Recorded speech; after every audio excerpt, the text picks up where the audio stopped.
Ding dong. Thank you, 2 minutes. Thank you, Brownies. Yeah. Hey, Dave, are you excited about our Thanksgiving special next week? Huh? Next week, our Thanksgiving special. You getting excited about it? Yeah, turkey and whatnot. Turkey and what? Dave, what's going on? You're not your normal humdrum self. I had my proctologist exam this morning to have my issues examined. That's right, I'm sorry, I forgot. Oh man, I even had it on the calendar. I had it right next to getting my car lubed. Yeah, I'm so sorry, man. You know, I meant to get you a card. Really, but I was at the dollar store and the security camera was fixed right on me. Oh, so, yeah. you know, was it bad news? Well, no, not really, no. But the doctors were having to bring your daughter to work day today. Oh. I just wasn't prepared. Yeah, I suppose that'd be the kind of thing you'd want a heads up on before you go in. Of course, it's kind of hard to prepare for something like that. You can, but had I known, I would have rescheduled. No. You definitely, you don't want to do. You want to get in there when they can fit you in. Oh, they fit me in all right. I mean, she even had her little daughter lend a hand, if you know what I mean. She stood her right up there on top of the stool. Stool? We're not on the air now, are we? Oh no, not yet. I imagine there was some giggling. Well, I didn't. You know, on a related note, I have to tell you, I am very disappointed with the toilet paper situation here at the studio. Well, why is that?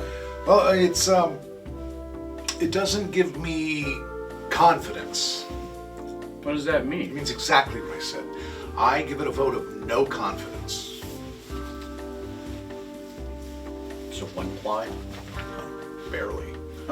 And if I may be so bold, whenever I make boom boom, I sometimes have to use 2 squares. Yeah. Yeah.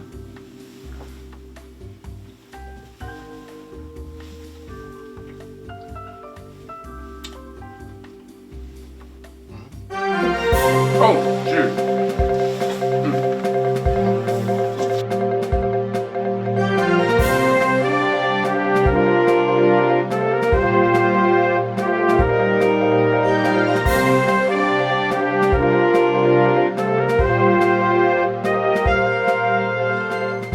Good evening. Welcome to the Week in Review with Maine Rep and the Chamber of Comedy. I'm Dave Hanright. And I'm Steve Burnett. And this week's update brought to you by Maine Repertory Theater and Build a Buddy. In these days of communicable disease and distress, are you in need of a disinfected friend?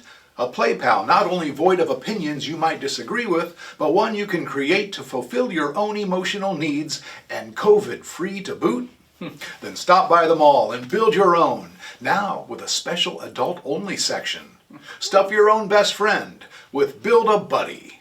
Dave? Steve. NASA officials are neither confirming nor denying the rumored discovery of a ham on rye sandwich on the planet Jupiter. Yum. Satellite images published anonymously recently appear to be that of 2 dark slices of bread topped with some sort of minuscule seeds and a pinkish meat peeking out from between the bread slices, along with a sheet of a white substance believed possibly to be a cheese, most likely Swiss, on the largest planet in the universe. And who says there's no delis on other planets? Huh? Yeah.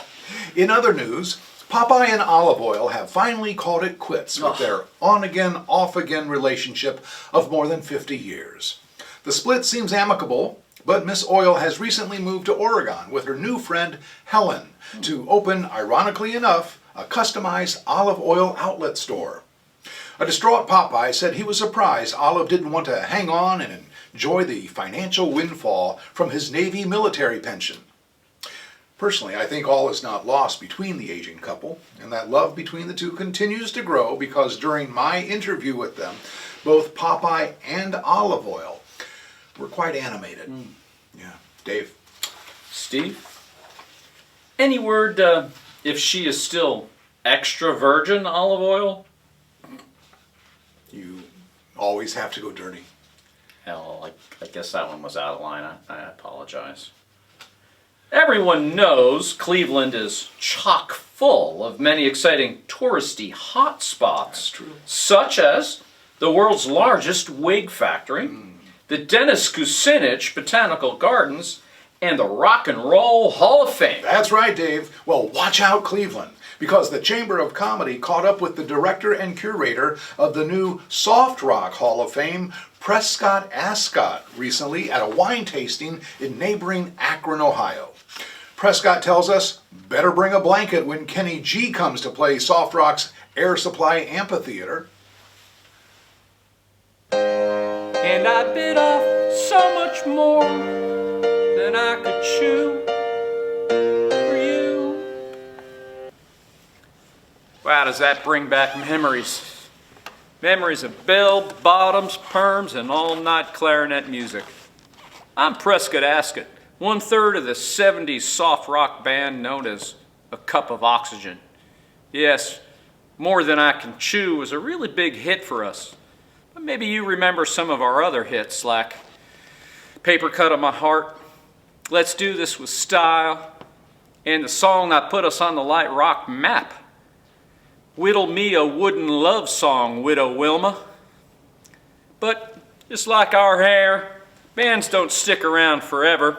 That's why I'm so excited to shimmy over to this new chapter in my soft life.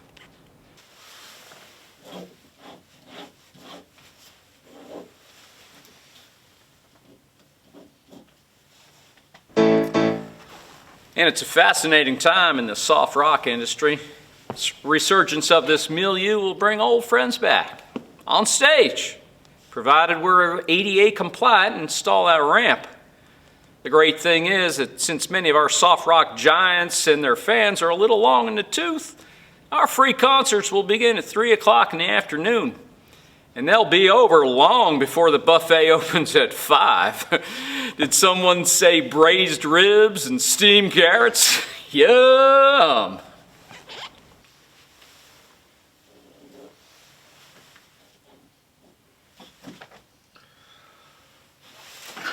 We've been the ugly stepchild of Cleveland for years, and that's saying something. It's time for Akron to be known for more than the hometown of NBA greats like Wardell Curry and Gus Johnson. And while we are the rubber capital of the world, I guess you could say we're tired of playing second fiddle to the mistake by the lake. What? What? It's no longer Cleveland? What? Well, it's the same lake. No? What? No, I thought Toledo was the perineum of the state. No? Well, there you go. And speaking of second fiddle, you won't find any second fiddle here. First, by the very nature of its name, second fiddle. It's hardly Hall of Fame material. And secondly, it's a fiddle. It's more suited for our friends in the country or bluegrass industry. Fiddle. Morons.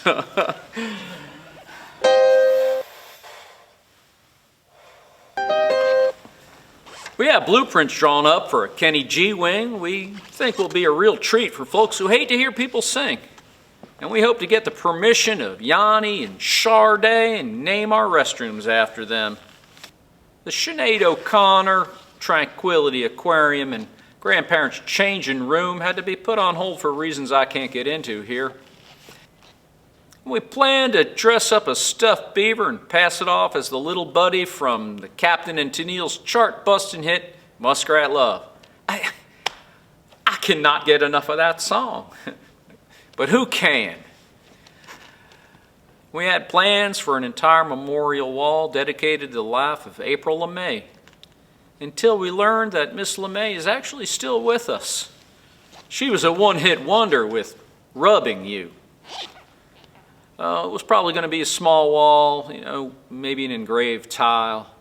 I heard she's still performing in a Motel 6 on the slow nights when she's working the front desk.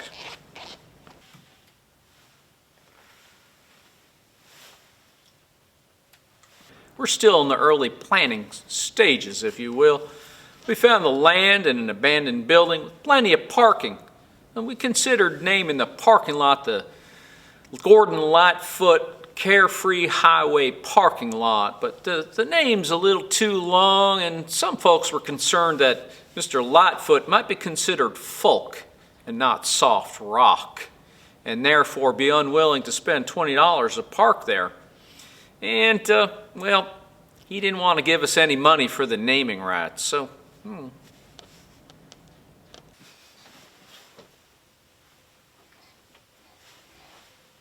The building is in pretty decent shape, but the owner of the property wants us to sign a 3-year lease.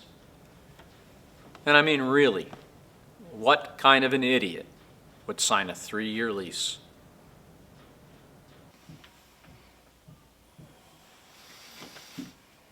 We've begun a very aggressive fundraising campaign, but this may take a while. So if there's anyone out there hiring. Well, I'm sure I speak for everyone when I say we wish them the very best of luck. Personally, I can't wait to go there myself and cut a rug. Oh, yeah. I understand there's going to be a room there where you can rent scissors, and they actually let you cut up some carpet remnants. Oh, what fun. Yeah. Huh. In other news, fresh off the success of our Pulitzer Prize-winning Halloween Update special, the Chamber of Comedy will present a very special Thanksgiving special update special, due to air Thanksgiving Day at noon. So make sure to gather the family via Skype or Zoom and prepare to flush 15 minutes or so of your precious life down the drain with us. If you thought our Halloween special was scary, just wait till you see this beaut. Well, this one isn't meant to be scary. It's breathtaking, perhaps, but not scary.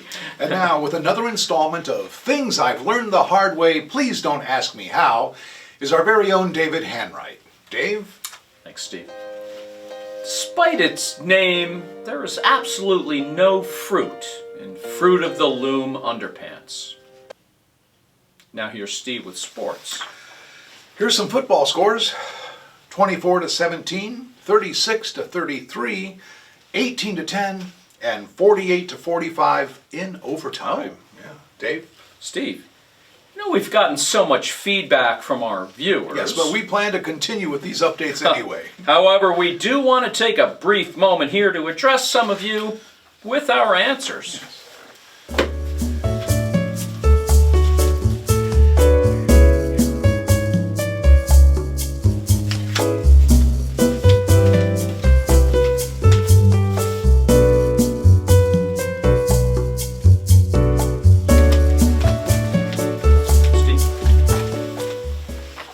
Now with a special note, here's Steve. Thanks, Dav.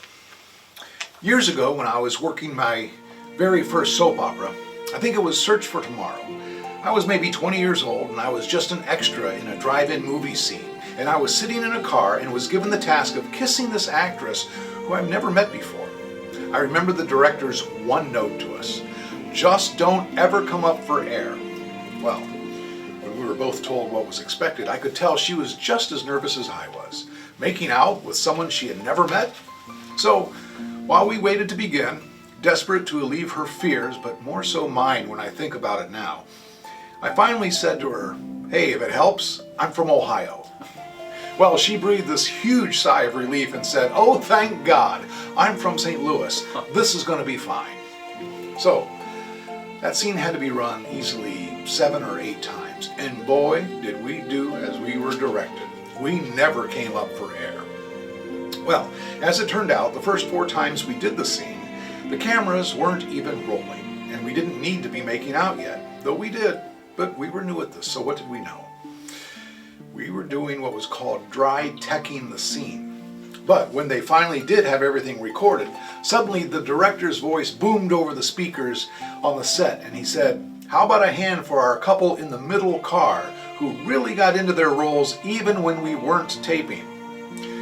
And the entire crew and cast turned and applauded our efforts. You know, I never got that young lady's name. Maybe I did, I just don't remember it. And I'm sure if I told her, she's since forgotten mine. My point to all this,